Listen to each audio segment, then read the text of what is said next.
have a team that's hitting their numbers, winning contracts, no fires to put out. And somehow that's the problem. Because somewhere between good enough and great, something quietly disappeared. The hunger, the edge, the willingness to go after something harder than what they know they can close. This isn't a motivational problem, it's a drift problem. And drift doesn't announce itself, it shows up in next year's pipeline when it's too late to do anything about it. Today's conversation is about how to spot it before it costs you and what the best leaders do to pull a high-performing team back from comfortable into hungry. I'm Susan Drumm, and this is the Enlightened Executive, where your personal evolution sparks your leadership revolution. Each week, we spotlight cutting-edge strategies to help executives and entrepreneurs grow in leadership and in life. My guest today is Jake Thompson, founder of Compete Every Day. He's a speaker and a four-time author who's delivered 500 programs for organizations like Deloitte, Pfizer, and Titleist Golf. Jake started his brand in 2011 by first selling t-shirts out of a trunk of his car, which are now worn by leaders in over 62 countries. Jake's work has been featured in Forbes and Inc. magazine, and his Compete Everyday podcast has been downloaded over 2 million times. Jake, welcome to the show. Excited to hang out, Susan. Thanks for having me today. Yeah, so tell us a bit about your work and who it's for. Yeah, so I am the founder at a company called Compete Every Day. We work with leaders a lot in sales teams and sales adjacent organizations and then trade organizations on how we battle drift, however drift shows up. A lot of our trade, construction, manufacturing clients tend to have more challenges on the leadership side. And so we typically refer to that as busy drift or comfort drift. And on the sales side, it's victory drift. We typically don't work with newer organizations, but with organizations that have had success. And we know that the most dangerous thing for a lot of teams and leaders is success, because we tend to take our foot off the gas. We tend to relax on our standards and all of the things that made us successful in the first place. We kind of feel like we're past that. And then we get to a point where we look up and think, crap, what happened? What happened to our organization? We were so far ahead because we got so comfortable that we eventually drifted off course. And so we do a lot of work around helping those teams and organizations from a keynote standpoint, as well as from a coaching and training standpoint. Got it. So what is driving that phenomenon that happens? Because it doesn't happen to every leader. I know I work with some leaders who always keep raising the bar and they're so impressive, and yet others don't. So what is the distinction? There's a few things, right? Biologically, we are hardwired that if we don't have a target, we're naturally going to drift. And so as you talk about high performers, what I love about it sounds like the people you work with and a lot of the clients I've had to work with is there's not really a finish line that they're pursuing. Simon Sinek famously talked about playing the infinite game or the finite game. And the finite game is one we typically get caught in from a business. If we can just get this funding, if we can just reach this sales number, if we can just get this distribution, we tend to think that that's going to be a tipping point that changes everything. And so we put, metaphorically, all of our eggs in that basket. And then we reach it and we're not very fulfilled.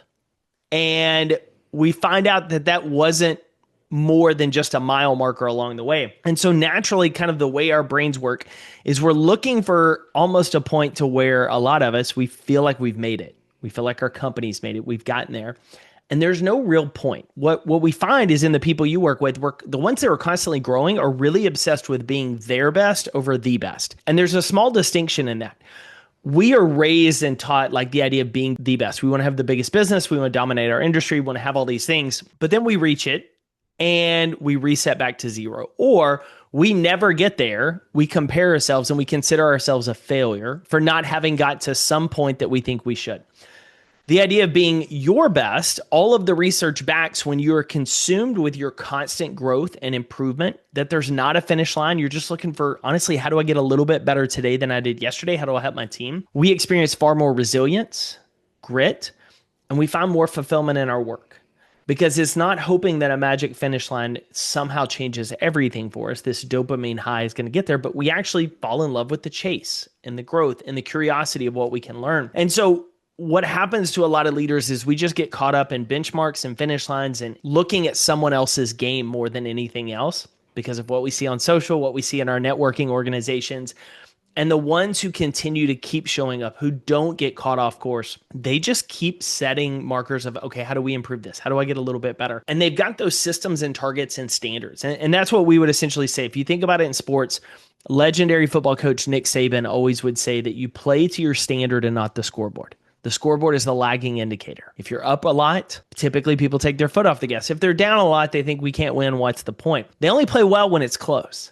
But when you play to your standard, you say, what are the standards and expectations I'm going to hold myself to every day as a leader? How am I going to carry myself? How am I going to show up? How am I going to pour into my team? Then you find that that person's consistently growing in the long term. So that focus on the journey versus the end goal, there's a paradox there, right? We want to have goals because, as you said, you need to have that. If you don't have those targets or Yep. goals, you start to drift. And at the same time, if you're solely focused on the goal and not that journey, then you won't actually have the sense of fulfillment that you think you're going to have when you hit that goal. Yeah, the researchers call it the hedonic treadmill. All of the research on happiness and fulfillment shows that no matter how high the achievement, you reset. Somewhere it's a couple days. You talk to Super Bowl champions, they've won the biggest game of their entire lives, and within 48 hours, the high is gone.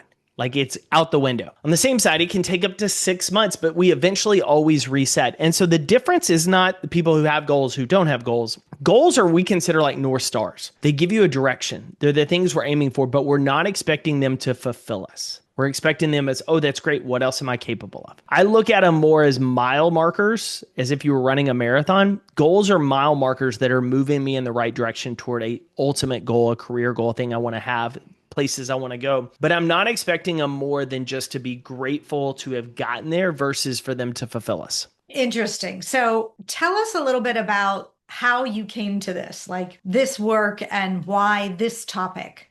Yeah, so it's really interesting. My journey is very different from a lot of people. I started my company selling t-shirts out of the trunk of my car 15 years ago, last month, honestly. I was a marketing consultant living in Dallas. I thought I wanted to be Jerry Maguire, sports agent, spent a few years in that industry, realized that's not what I wanted to do. And it was 2008.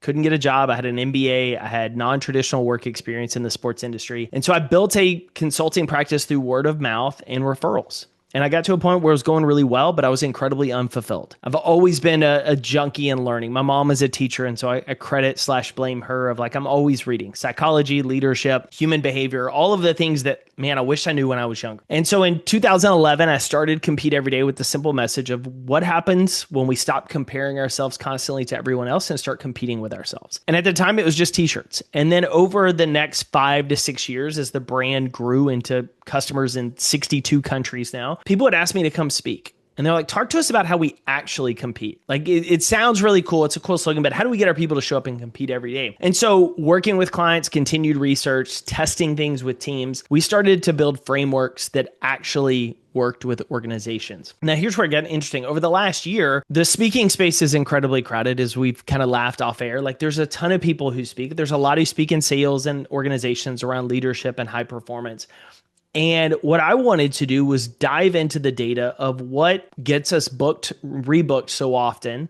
But more importantly, what do our clients say about us that's different than anybody we might go up against for gigs? So you're trying to find your competitive advantage. And so we went through every one of our sales conversations that led to gigs, the ones that didn't lead to gigs, of why they found us. We went through testimonials post-events. We went through post-event interviews. And the thing that kept coming back for all of the research were twofold. One, you helped our team bridge the gap between knowing and doing. Like, we knew we shouldn't take our foot off the gas, but we still did it. We figured out how to battle it. The second is when our team was really comfortable, you gave us some frameworks to keep everybody accountable and still moving. And so what that signaled to us is, man, most of our work is with teams that already do really well. They already know how to win, but we're all guilty of drifting at some point. And so drift is where we started to put language. We've all heard the phrase drift. We all talk about it. It's the slow decline into a place you don't want to be. But when we started to name the different types, that's really where the IP started to take a life of its own. So victory drift is the idea that you win and you take your foot off the gas and then suddenly you lose. And we do it all the time because we've had this client for the last 3 years. Why wouldn't they rebook with us? Well, they're deciding, do I still want to do business with me, or have we taken you for granted, right? Busy drift is one that's dangerous for a lot of leaders because it feels really good to get our inbox first thing in the day or to scroll LinkedIn, and we check boxes and we delete emails and we do all of this stuff that feels productive. But then we look at our goals and we look at the things that we need to be working on as priorities, and we did none of it. And so busy drift is that day where it's like you wake up, you hit the ground running, and you get to the end of it and you are exhausted, but you didn't get anything done that you needed to, right? Because we were distracted. And so busy drift Yeah. is that one that catches us. And what That we one, say, I just want to pause on that yeah, one. The idea that actions equal output, not all the yeah, time, right? And I not all see the so time. many leaders that they're so exhausted, they're so busy. And I'm like, well, where's the tracking of the outcomes, though? We're tracking activities, not outcome, How instead. many emails did you answer? That's a terrible activity today to respond to, right? So let me give your audience something really helpful right now. So what we say is the way you fight busy drift is with great review. Because if we think about it, the definition of insanity is doing the same thing over and over and over again and expecting a different result. Yet how often do our work weeks mirror that definition? And so the way we turn effort into progress instead of a broken record is with a healthy review system. And so for us, we teach our teams every Friday to do an exercise called Start, Stop, Continue. It's very basic. I learned it years ago in a mental performance program, but you just ask yourself 3 questions. What's one thing I did not do this week that if I did next week would make me more productive, a better leader, more present, right?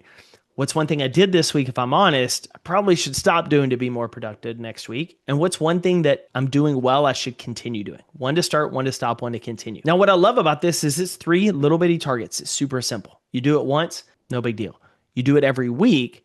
You've now, every week, you're competing against the previous week, right? Our brand is compete every day. It's always about with yourself. So how am I competing to get better? But it also makes sure that you're checking what am I working on to make sure I'm working on the right activities. And if I'm not working on the right activities, next week, I need to start time blocking an hour a day where I don't have meetings, where I'm not on calls, where I'm working on key things versus hoping we find the time or just continuing to repeat week after week after week and never really making progress and then wondering, where did my year go? Yeah. And what I love about that is you could really use AI now to enhance that process. And I'm sure Yeah. some of your clients do, where if you just start a thread with these 3 questions where you're answering them every week and going back to it, and then start to look at the themes and patterns, because everything we talk about is around the patterns that Yeah. follow you. It gives you that ability to zoom out and see exactly what do I notice over time. I keep doing this same thing where normally when we're on autopilot, we don't notice that, right? And I Very think much. asking these 3 questions and leveraging a tool to be able to see and have it show you your patterns in that could be really powerful. Super powerful. And it also takes it up a level. One of the things we used to do before AI got to the point it is now is when friends in the industry would just need accountability. I'm like, listen, I can't get on a call with you every week, but here's what we can do. If on Monday you will text me, what are the 3 targets you need to get done this week? And on Friday, I want you to text me at end of day, 3 for 3, 1 for 3, whatever the case may be. I'll hold you accountable and follow up with you. But it's very simple. Well, you can now automate some of that with AI, right? Because you can have your scheduled task every week of, hey, Monday morning, what are your 3 priorities for the week? On Friday afternoon, it's scheduled, hey, what's our score for these? And then you Right. add your start, stop, continue. Now you're getting a snapshot week over week that every month, if you've built a project correctly, if you've built that custom GPT to be your thought challenger, to say, hey, identify where my holes in my game are. Help me see. I put this in my stop every week, but I keep going back and doing it. Mhm. What could it be? Ask me questions that'll help me uncover or pull at the thread to figure out what in my behaviors, my environment, my habits are leading me to continue failing at this. And so I think that's where leaders can be really helpful because the change that we want to see is the result of little bitty choices. Like the decision to not start your day in your inbox is a small choice with massive repercussions for your productivity in the long run. And so where should you start your day? So I'm always big on your priorities. I'm big on planning tomorrow tonight. So one of the things that I always recommend with people is like building this habit is difficult because our first inclination when you wake up, you want to reach over, you want to grab your phone, you want to check notifications, you want to check email, and you get into a defensive and responsive mode all day. And it's really hard to go from playing defense to playing offense. And so it's something as simple as take a sticky note. And at the end of today, as you're listening to this, just write, what are my 3 priorities for tomorrow? You know them. They're probably on your computer right now. They're on your desk. They were unfinished, but you put them right on your computer screen. And so we'll literally take a sticky note, put it on your computer screen. Or right now I have this thing called a desk board buddy that has a big white erase board on the front front that I can write it right here on my desk. And so I see it. So the first thing I do when I sit down is look and say, what are my 3 priorities for today? How did I start working on number 1? And some days for me, number 1 is dive into my CRM and do follow up with certain clients, right? It is outreach in that regard, but I'm not getting into my inbox to say, ooh, let me delete these 10 emails so I feel super productive in how I start my day, but I really haven't done anything that actually helps me. And so I found that process of planning tomorrow, tonight, and writing your 3 priorities for the next day, putting it somewhere super visible before you get into your inbox helps you with that process. Well, I like the structures that you put in place with the whiteboard and keep using it and you see what happens. What about the fact that, priorities change during the day? Something comes in, I better check my email first thing because it might actually set my priorities for the day based on what's coming in. How do you Yeah, think about that? Yeah. So, I mean, everyone's different, right? There's no one size fits all on anything. However, I would argue that 1% of the emails we get set our direction for the day. Now, there are emergencies and there's things that happen, but part of that is also communicating with our teams of, hey, if it's a crisis or emergency, you need to call or text. Like, don't send an email. Like, here's my response time based on email versus everything else. And so there are instances, but what I would say is how it's almost like getting on social media. Have you ever gone on social media and you went to make a post, but then you started scrolling and then you looked up and it was like 25 minutes later and you've watched 15,000 reels and you thought, I really need to get off of here. How did I spend this much time? Because you went to do one thing and then you got sucked in. Yes. Versus what happens if I set an alarm for 2 minutes? I go on social media. If I make a post and I start to scroll, the alarm is going to go off in 2 minutes to jog my attention, right? You're setting a boundary or setting an accountability to make sure you don't go down the rabbit hole. The same has to apply to your inbox. You need to set up structures in place to do it. It's one reason why, they recommend, like, if you work from home, don't have your phone in your office with you because you're going to get notifications that will distract you, or just the fact that it's sitting next to you is still has this pull that, oh, I need to check my phone. I need to check my phone versus what is the task at hand I should be working on? And so you're looking for little ways to set yourself up for success. And it's not big moves. That's the thing. It's little bitty adjustments that, that's so stupid. You can put my phone in the other room. Try it. Try it for a week. See what happens. It's not telling you to not check your phone, but you could go in there. And then there's people I know who they know their behavior with email. And so they have autoresponders that say, hey, I check my email at 11 a.m. and 4 p.m. Central Standard Time. I'll get back to you during those periods. If it is an emergency and you need an immediate response, please text or call. That's how they approach it very intentionally because our attention is one of the most important things we have as leaders, our time, and where it goes determines how productive we are and how effective we are at leading our teams. Yeah, I think the same thing could be true of team meetings. There's so many team meetings where I don't see time bound based on topics, but I also don't see what's the question of essence. Like, what are you actually here? And do you keep coming back to that or do you end up going off on tangents? So I call them outcome-based agendas versus topic-driven Love agendas, it. but it's the same thing. It's this idea that you might get sucked into a rabbit hole. And that more likely than not, and then where is your productivity gone? Very much. The joke is what? There's so many meetings that could be an email, which is true. There's also a habit we have, the larger our teams are, the more we have meetings with people who don't need to be in the meeting. Like, there's no relevance to them, to your point, to the outcome, but we feel like, well, we got to have everybody in this meeting versus, hey, listen, here's what you're coming. Here's what I need from you. Here's what I need. Here's our goal. Here's the outcome for the meeting versus, oh, we just have a standing money meeting and everybody kind of bring whatever and, kind of go with the flow. One of our coaching clients, she was trying to do a really good job of making the emotional relational deposits with their team and having the team meetings. And so they'd have like a, what was good over the weekend, what's going on. And she kind of felt like the meetings were just dragging on. And I was like, I'm all for making relational deposits in your team. I think you have to know your people to get to their head. You have to go through their heart. But I said, what if we structure that on a Thursday? And Monday morning meetings, everybody has a clear agenda. Here's the outcome. Here's what we're going through. Everybody knows what you're responsible for, what you need help with. Here's our goal for the week. How much more effective? And she talked about like 2 weeks in, she was like, our meetings are like 25 minutes. Everybody starts the week strong.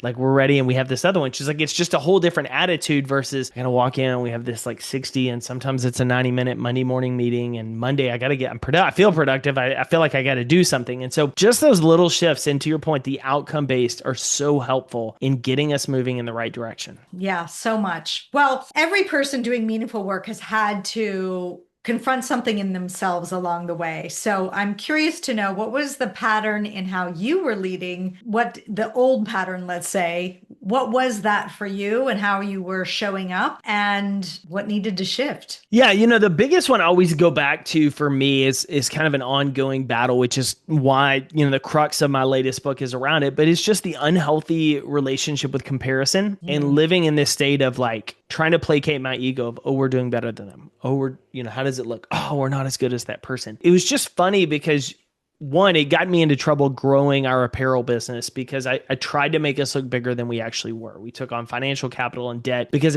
I worried more about the appearance than the actual growth. And I think we all fall into that trap in some regards, right? We join networking groups. We're, an EO or we're YPO and we walk into a room. It's all about how we measure up with everyone else. And oh my gosh, that group got funding and I'm in a business. We don't really need funding because we're doing like, and we compare ourselves even though they're building a different business. And I laugh. I was like, it's like the single mom who's raising 3 kids, holding on a full-time job. She works out twice a week for her own mental health and sanity, going on Instagram and comparing herself to a 24-year-old with no kids, works from home, works out 7 days a week. Like you're going to lose that battle because you're playing two very Mhm. different games, but we do it in so many senses. And I did it. And so I have to be very mindful to check myself of it. And also the more I've gone in business, similar to you, Susan, the more I realize like how much we see online is not reality. Like the Yeah. people that look like they're thriving, a lot of times they're struggling. The person that suddenly got 400,000 followers on Instagram bought a bunch of them. Like there's so much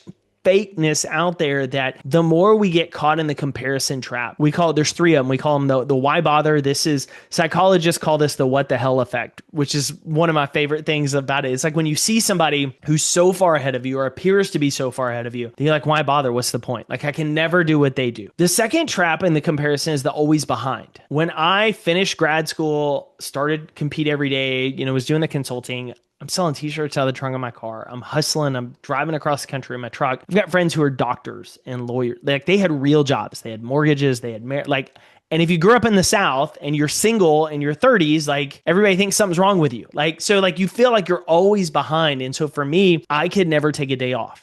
I would be on a vacation in a beautiful setting, feet in the sand, and I had my work laptop because I felt like I can't take a day off. I'm always behind. Like I got to catch up to some mysterious finish line that I think is out there. And then the last is the inferiority trap. And this is the one where we get, especially with social media, we just feel like we're less than because we don't have what someone else has or appears to have. And we tend to talk ourselves out of starting altogether. And so for me, it's learning in that and how that shows up, especially when it comes to the workplace, is we become insecure leaders. And when we're insecure leaders, our teams don't feel connected to us. Our teams don't trust us. Our teams then start competing against each other because they're playing the ego game like we are. And instead of being a collaborative organization and culture, we're a competitive one. And I'm all for competition, but the best teams collaborate together, compete with themselves, and then are more competitive externally. But it doesn't happen if a leader is so consumed by their ego and their insecurities to do that. Well, going back to when you got, this is fascinating. I love the different types of comparison, and absolutely, I see it.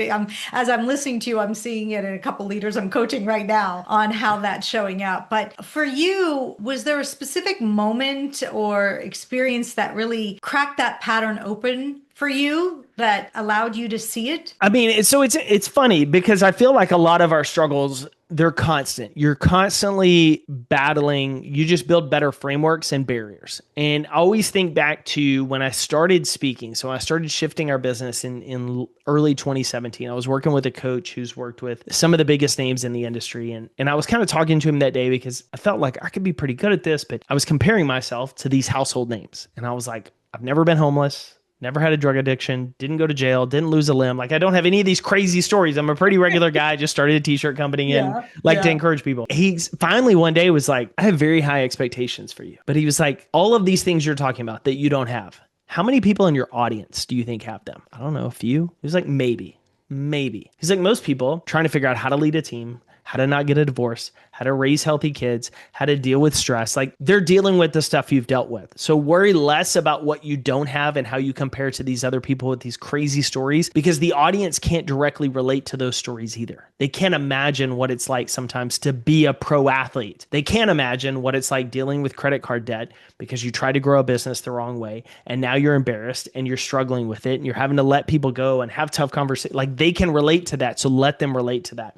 And I remember that of like, I need to play my own game. And so it really started the journey as we were kind of growing the Mm. space of what's the game I want to play? What are the rules? And then how do I just play it to the best of my ability instead of worrying about what everybody else is doing? Oh, I love that. So now, what would you say the edge of that pattern is? What are you still actively working on yourself today?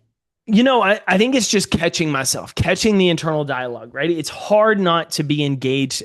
As a speaker, a lot of my friends are speakers. You go on LinkedIn, we post about our business, we post about where we spoke. And it's super easy to go on LinkedIn and see somebody post and think, oh my God, I'm not speaking It's today. They're yeah, it's a speaking very today. visible It's a like very visible scorecard. business. Yeah. And, Yeah. and I laugh because I was telling a friend this the other day. I was like, June is always my slowest month.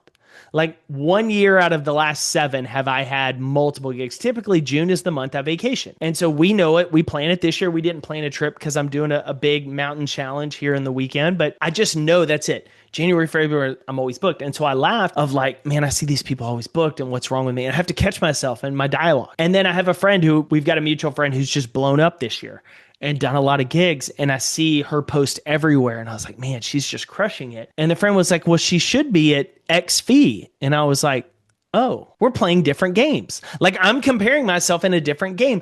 And so for me, it's just constantly catching it. It's reminding it. It's every day I write. Got to give a shout out to Charlie Smith, who's a mental performance coach, but just every day writing my identity statement down. I got into the habit of that earlier this year and just reminding myself like my measuring stick is in the mirror and not my feed, right? Here's who I am. Here's what I'm trying to do. And it's really helpful for me because when I do get off track, I can catch myself with my identity statement. I've got friends and coaches who remind me. And I just realized how much of a waste of energy and effort it is because we don't see the real picture and the full picture. And, some leaders listening to this, they want to build a great business, but they also never want to miss one of their kids' soccer games.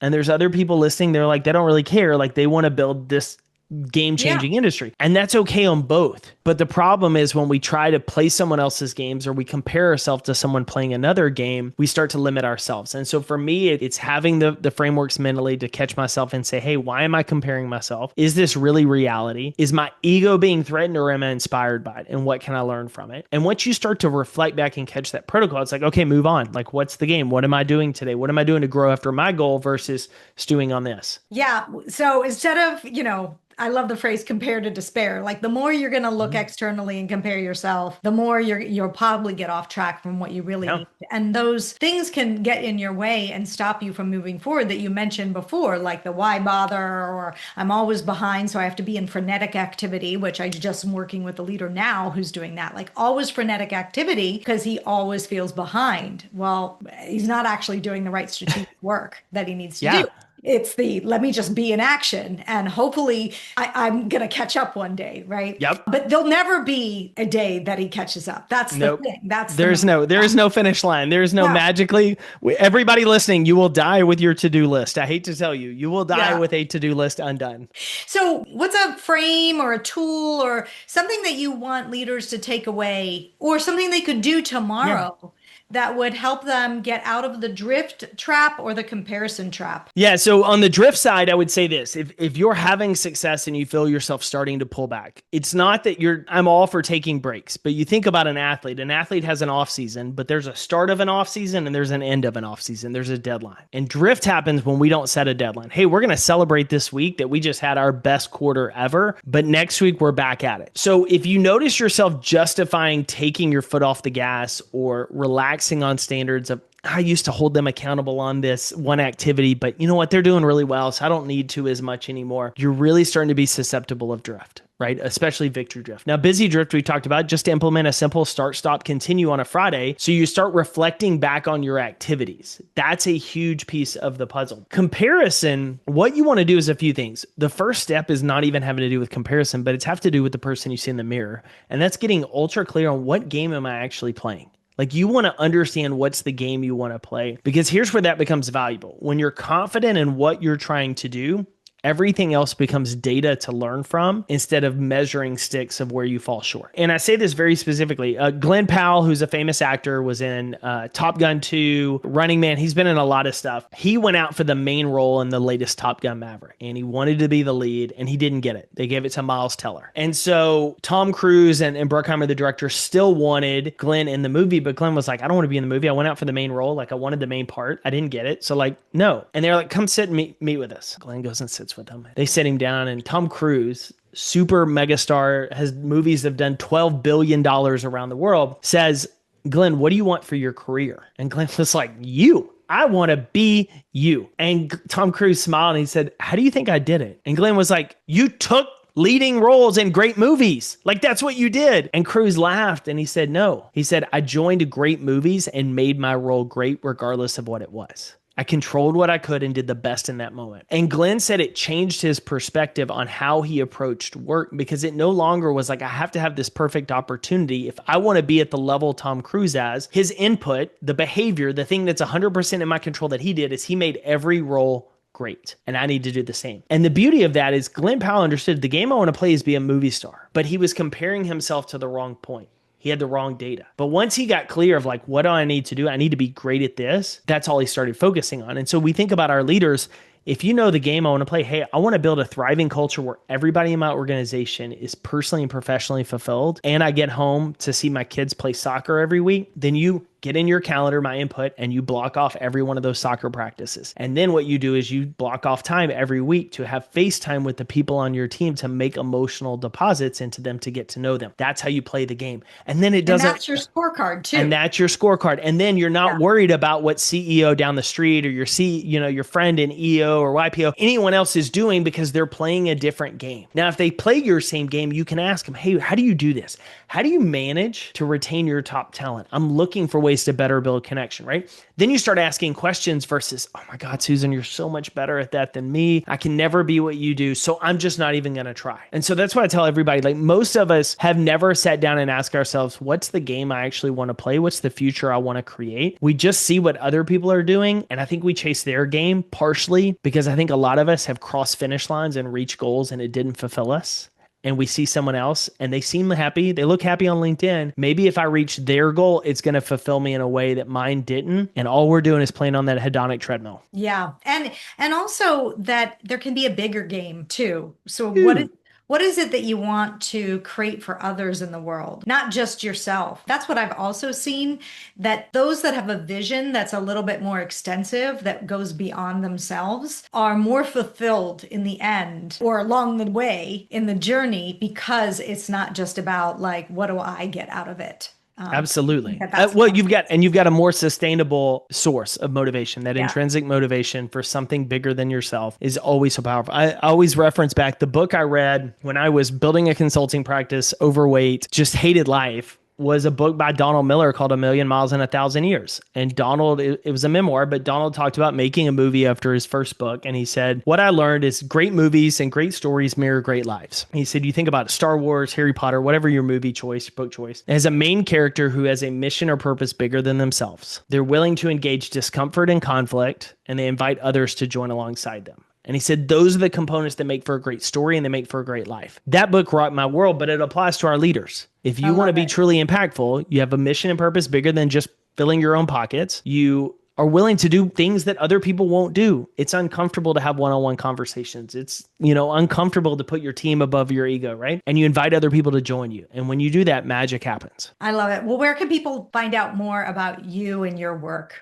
Yeah, best place is our website, jakeathompson.com. And if you're on social media, I'm active on LinkedIn and would love to connect with you there. Well, thank you so much. If you like this episode, you're not going to want to miss my interview with Jason Miller, who says that in the age of AI, leaders need creativity, judgment, and reinvention. Let's all lead the way. Hope you enjoyed today's episode, and I'd like to point you to the next important step. Hit the subscribe button and the bell to get notified when we release new content. I'll see you on the next episode of The Enlightened Executive.